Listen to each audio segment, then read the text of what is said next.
K Sudhakaran എന്ന് പറഞ്ഞാൽ ഭയങ്കര മിലിറ്റന്റ് ആയ സ്റ്റൈലിൽ, ബ്രണ്ണൻ കോളേജ് സ്റ്റൈലിൽ പിണറായി വിജയനെയും ഇടതുപക്ഷത്തിനൊക്കെ അടിച്ചൊതുക്കാൻ ഇന്നലെയും നമ്മൾ കണ്ണൂരിൽ നിന്ന് മുദ്രാവാക്യം കേട്ടു.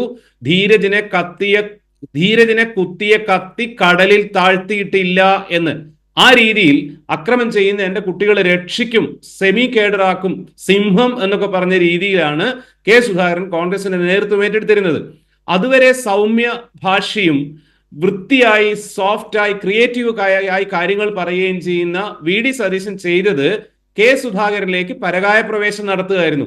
അനന്തഭദ്രം സിനിമയിൽ പൃഥ്വിരാജ് ചെയ്തതുപോലെ കെ സുധാകരൻ സംസാരിക്കുന്നതിനേക്കാൾ ഭീകരമായി സംസാരിക്കുകയായിരുന്നു ചെയ്തിരുന്നത്. എന്തായിരുന്നാലും 4 കൊല്ലം കഴിഞ്ഞപ്പോൾ കോൺഗ്രസിനും ദീപാദാസ് മുൻഷിക്കും ഹൈക്കമാൻഡിനും മനസ്സിലായി ഇങ്ങനെ ശക്തമായിട്ടുള്ള ഒരു ഫൈറ്റ് കൊണ്ട് കേരളത്തിൽ കോൺഗ്രസിന് മുന്നോട്ട് പോകാൻ പറ്റില്ല. 3ാം ടേമിലേക്ക് പ്രിപ്പയർ ചെയ്യുന്ന ഇടതുപക്ഷ മുന്നണിയെ താഴെ ഇറക്കാൻ പറ്റില്ല. അപ്പൊ പൊതുവെ സൗമ്യരായിട്ടുള്ള ആളുകളെയാണ് പിന്നെ കൊണ്ടുവന്നുള്ളത്. നോക്കൂ, നിങ്ങൾ സണ്ണി ജോസഫ് ആയിരുന്നാലും വിഷ്ണുനാഥ് ആയിരുന്നാലും ഷാഫി പറമ്പിലായിരുന്നാലും ഒക്കെ അങ്ങനെ തന്നെ. പക്ഷേ അവിടെ 2 കാര്യങ്ങൾ എനിക്ക് പ്രേംകുമാറിനോട് ചോദിക്കാനുണ്ട്. ഒരു പ്രധാനപ്പെട്ട കാര്യം എന്താണെന്ന് വെച്ചാൽ, ഒന്ന്, എനിക്ക് ചിരി വന്നൊരു കാര്യമുണ്ട്. ഇന്നത്തെ സണ്ണി ജോസഫിൻ്റെ പ്രതികരണമാണ്. അദ്ദേഹത്തിന് വലിയ ആശ്വാസമുണ്ട്. എന്നെ ഒന്നും പറഞ്ഞില്ലല്ലോ, എന്നെക്കുറിച്ച് നല്ലതാണല്ലോ കെ സുധാകരൻ പറഞ്ഞത് എന്നുള്ള അദ്ദേഹത്തിൻ്റെ ഒരു ആശ്വാസമുണ്ടല്ലോ. അത് ചില്ലറ ആശ്വാസമല്ല. യെസ്. അതായത് പൊതുവെ സൗമ്യ സ്വഭാവക്കാരായ ആളുകളെയാണ് വർക്കിംഗ് പ്രസിഡന്റ്സ് ആക്കിയിട്ടുള്ളത്. ടി സിദ്ദിഖിനെ പോലെ അല്ല വിഷ്ണുനാഥ്. വളരെ സോഫ്റ്റ് ആയ, നമ്മളിവിടെ സുഹൃത്താണ്. അവരുടെ അനിൽകുമാർ ആയിരുന്നാലും ഇവിടെയുള്ള മലപ്പുറത്തായിരുന്നാലും, അപ്പൊ മൊത്തം ഒരു സോഫ്റ്റ് ലീഡർഷിപ്പിലേക്ക് മാറിയിട്ടുണ്ട്. അവിടെ പ്രേംകുമാറിന് തെറ്റിന്ന് ഞാൻ പറയും. കാരണം ഇതിന് മറുഭാഗത്ത് ഒരു കൗണ്ടർ വേറെ വെച്ചിട്ടുണ്ട്.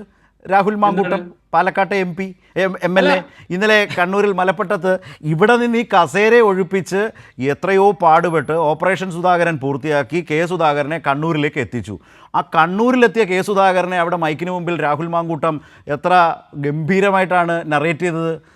അവിടെയാണ് ഈ മുദ്രാവാക്യം വന്നത്, ധീരജിനെ കൊലപ്പെടുത്തിയ കത്തി ഞങ്ങൾ കടലിലോ കായലിലോ ഒന്നും കളഞ്ഞിട്ടില്ല എന്ന ഏറ്റവും ഹീനമായിട്ടുള്ള, അതായത് ഞങ്ങൾ തന്നെയാണ് ധീരജിനെ കൊന്നത് എന്ന് പരസ്യമായി വിളിച്ചു പറയും വിധത്തിലേക്ക് മുദ്രാവാക്യം വരുന്നു.